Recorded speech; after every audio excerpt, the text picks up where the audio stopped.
welcome to Tracy Momi Reads. I am back today with another book review. Today, I am going to be reviewing the new release from Sharon C Cooper called In It to Win It.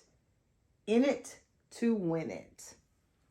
So, first, we'll go with a synopsis. Basically, what the book is about. You have these two main characters, Drake and Morgan, and they are former college sweethearts, and their relationship ended somewhat abruptly because Morgan, she decided that she needed some time to kind of find herself and to, grow up a little bit, which, when you go off to college, that's kind of the point. For the first time, for most people, they're not, under the thumb of their parents or guardians. So it's a kind of time to kind of find out who you are and, into that young adulthood, the things that you like, things that you want to do. And the thing that was challenging to be able to do that with Drake is that his parents had died and he was left to be the guardian of his toddler siblings. They were twins. So essentially, he's in college, 20 something years old, early 20s. And he had two kids, because he had custody of this little boy and this little girl. And that's a lot of responsibility, for anybody. And then, for Morgan at the time not to really know what really was that she wanted to do with herself or her life, to kind of be committed to someone who had these responsibilities. I mean, it kind of makes sense that, she would probably pump the brakes on that. But in the process, she did break Drake's heart. It seems so weird to be saying Drake because there's such a famous, person with that name. But she broke his heart because not only did she break up with him, she didn't even say goodbye. It wasn't even a proper, let's sit down, it's not you, it's me type breakup. She just left town and nobody knew where she was. So he had to kind of just go on and move on with his life without getting that closure. And so when the book takes place, I believe 10 years or so have passed, or maybe a little bit more. Maybe because I'm thinking when his parents died, his siblings were 2, and now in present day, they're 12. So maybe a little bit over 10 years have passed. Anyway, ironically enough, they don't live too far from each other, and they run into each other when they both show up to purchase this, put in a bid rather, to purchase this piece of real estate that, they both want. She works for a nonprofit and she wants the space for that. And Drake is a developer, and the land or the building itself, I think his dad was an architect and he designed it. So it's more of a personal thing for him.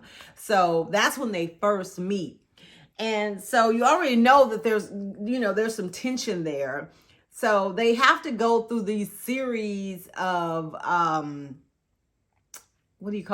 challenges. It's not just as simple as the highest bidder wins in this case for this real estate property. The person who owns it is kind of making everybody jump through hoops, literally. There's this competition on an Ironman type course that they have to complete, and they have to write an essay. It's just a lot.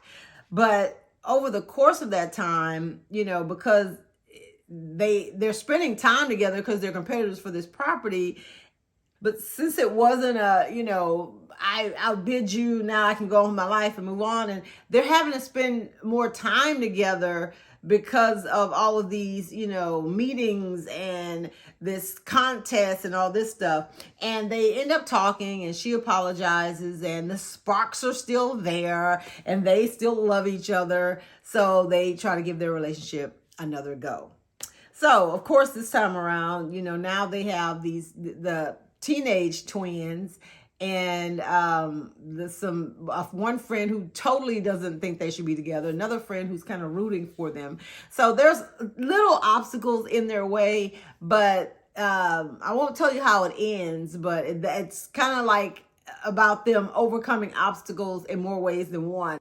The actual obstacle course that they have to run and go through, and then the obstacles of perhaps people around them. So what I liked about the book, there was a lot of humor infused, and When I tell y'all that Morgan was clumsy as hell, it was always something with her slipping and falling, or, you know, there was this scene in the grocery store where she was trying to reach something on a shelf, and, you know, another time when she fell in the mud. So there were like kind of some of these funny moments. And of course, all of them were in the presence of Drake, you know, and she leaving her totally mortified. I think it kind of endeared her to him even more so, you know, kind of erasing the memory that he had of her in the past of being this little stuck-up woman who didn't get her way. So she, you know, ran out on him or whatever. What I disliked about it, while I love a good, you know, little romance story or whatever, I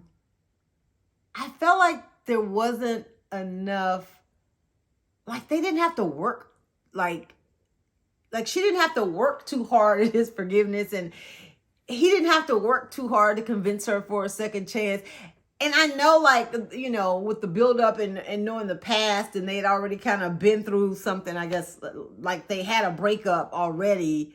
I don't know. I was just hoping or expecting for something else between the two of them, like a you know, like in most like romance stories or you know, former flames to lovers or frenemies or any of those kind of tropes. There's always like this misunderstanding or this thing that happens that, you know, the couple, they're kind of this close to getting back together. Then this bomb drops and they separate, and then they have to work to, you know, prove that it really is true love or attraction or whatever.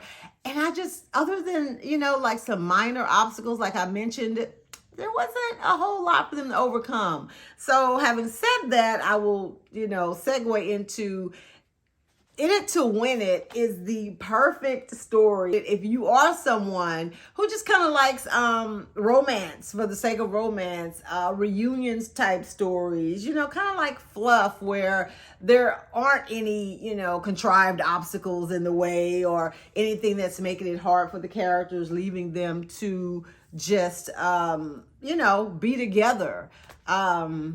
There were some pretty, you know, good steamy scenes between the two of them. But like I said, overall for me, I just felt like there was like a little something missing for me. I wanted the stakes to be a little bit higher, you know. But all in all, it was good to see two professional young Black people who didn't really have a whole lot of just unnecessary stuff going on. So it was a feel-good story, cutesy, and, you know, definitely with the happily ever after. So if all of that is your jam, you will enjoy In It to Win It by Sharon C. Cooper. I give the story on a scale of 5 stars, 3.75. If you have read In It to Win It, I would love to know your thoughts. Let me know in the comments. And now is also the time while you're there to go ahead and subscribe to my channel and turn on those post notifications. Thank you guys so much for watching. Have a great weekend. Bye.